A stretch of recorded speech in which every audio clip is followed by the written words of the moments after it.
Hey there, and good morning. Welcome to another episode of the Daily D. Today's topic is my role as a leader. So, this is specifically about me, but maybe it relates to you in some respects. Maybe it's going to inspire or remind, reaffirm. I could use a few choice words for this, but maybe this will remind you, it really is what I'm going to get at, as to your role as a leader.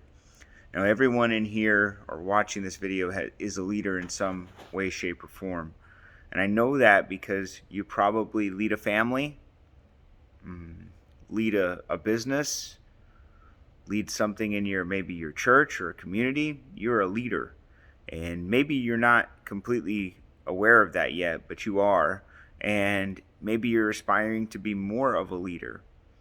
So, when I think about my role and responsibilities as a leader, I think about the things that are unsaid about leadership. And by the way, if you see colors, it's because I'm sitting next to our Christmas tree. The things that are said about leaders, or leaders are supposed to be saying. So when I think about leadership, I think about direction, I think about guidance, I think about influence, I think about support. These are the things I think about when I think about a true leader. And there is something that recently occurred to me that I'd been doing for a while now, but I really didn't understand that that was my purpose. And when it occurred to me and it hit me and I thought, wow, that's what I've been doing, it made me realize that my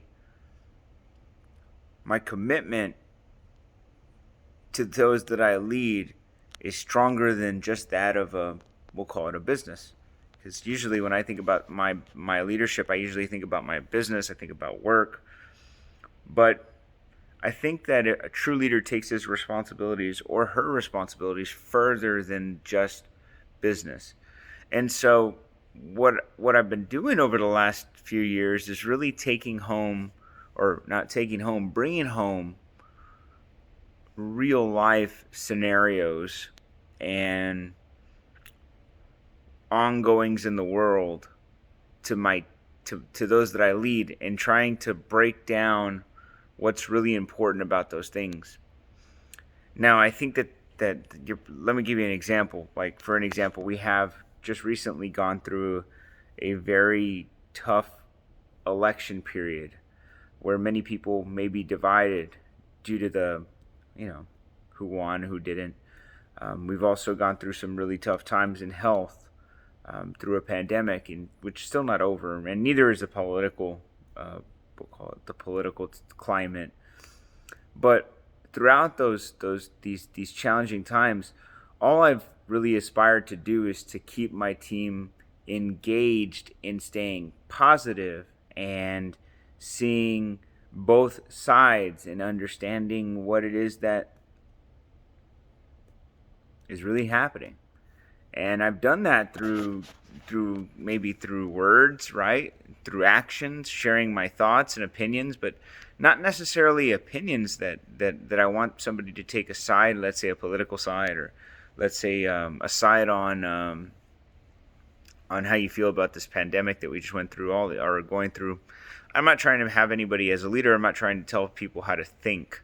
I'm more so willing to help expose or share or curate a narrative in their minds, in your mind, if you're in my team, that helps you to stay focused. Because we can definitely get lost as individuals. We can get lost in so many things, and I mean by lost, we can get lost in being so passionate that about who should have won or who won and how excited we are, that we forget that there's a life that we must live. There's a job that we must do. There's a family that we must raise, and so we forget about those things. There's so much noise in the world about COVID and how it's impacting people, and how life is supposed to be about being scared based on the media, right? Go hide in a corner and don't do anything, and be scared for the rest of your life until you get the vaccine. And And that narrative right there really is hurting people, in my opinion. But I'm not here to tell people that I'm right or I'm wrong. I'm here to tell people that nothing grows in the dark. The best cure, the best vaccine is good health. Your commitment to your family should be greater than the fear of anything. That fear is only doubt and uncertainty combined. That fear only changes people negatively, not positively. That commitments to the world is more important than your feelings. Right? See how I'm using real life examples, if you will, and I'm trying to give those who I lead a perspective of hope, a perspective of positivity, a perspective of a different angle, really, because if you go on the news today, none of this stuff is positive. None of it's being told to you. I mean, you can't go on any news outlet today and say, "Oh, they're so excited that we had the ability to all voice our opinions in this election, and because we did, we have a new president. We should all celebrate that at least the political system is good and life is great, and we may not like the outcome, but the world's going to be okay, and that you should worry about what's going on in your world because that's really what's really important." That's the stuff they should be saying. They're not going to say that. So to get back to what my role is, right? My role really is to give my I don't want to call them followers because it's not really it. If you're watching this, I don't want you to be a follower of me. I want you to be a student, right? Don't follow me. Learn from me. And if I don't teach you something that's worth value to you, then stop listening. but don't follow me blindly, right? Use your best judgment. Use your filter, if you will, and say, does the things that David is saying make sense? Do they really mean? Could they really be true? And if they do, great. If they don't, then just call my bullshit and get away from me, right? But don't follow me. Be a student, not a follower. So those who learn from me, I hope that what I've learned is that my role is to be that person that gives them not a filter but a perspective, not a mission or message, but rather a movement, an idea. I'm here to plant seeds. I'm not here to tell people what to do. I'm here to help people figure out what they should do. And through that messaging, through my role and responsibility, if you will, I think what we do is we really change lives. We mold futures. We shape families.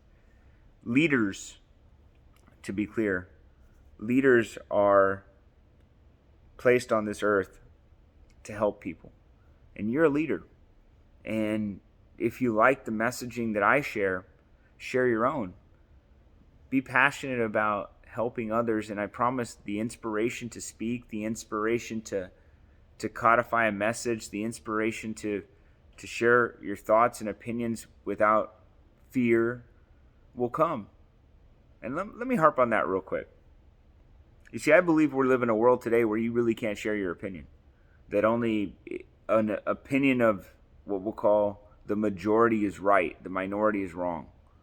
Now that in itself is probably a message I could do, or a video I could record, but I would probably hesitate to do it because the honest truth is, unless you agree with the mainstream message, whatever that may be, you pretty much commit suicide in some respects in the world, especially in business, especially in relationships, because people take this stuff too seriously. See, I have a message, I have an opinion of what's going on in the world, but at the end of the day, regardless of what my opinion is, whatever my opinion, whatever side I take politically, whatever side I take on faith, whatever side I take on health or wealth, whatever it is, right? These are just opinions. But know this, that a leader must see all sides. A leader must see all sides, because in order for him or her to provide guidance to help his students, if you will, or her students, you must be able to have a perspective of all sides so that you can make a educated, a holistic. I mean, there's so many words to describe this, but what it really means is so you can be better prepared to help others. Because if you don't see it, you don't know. So, what I do, just to be clear, what I try to do is I try to get engaged in some of the political talk. I try to get engaged in some of the rhetoric.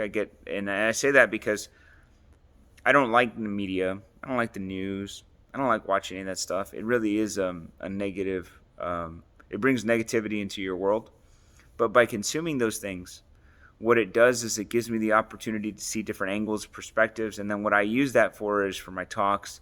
It helps me to prepare. It helps me to engage with my teams because I have the ability, the knowledge, the resources in my mind to be able to go back and pull something out of my library and say, okay, this is what we're going to talk about.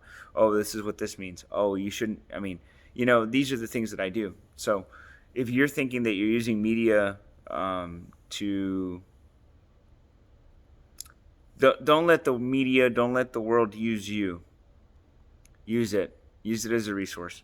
So that's my role and responsibility as a leader, and I hope that these roles or this perspective helps you to codify, helps you to get clarity as to the leader that you need to be for the people that look up to you. So wish you nothing but health, wealth, success, but most importantly, freedom. God bless you guys.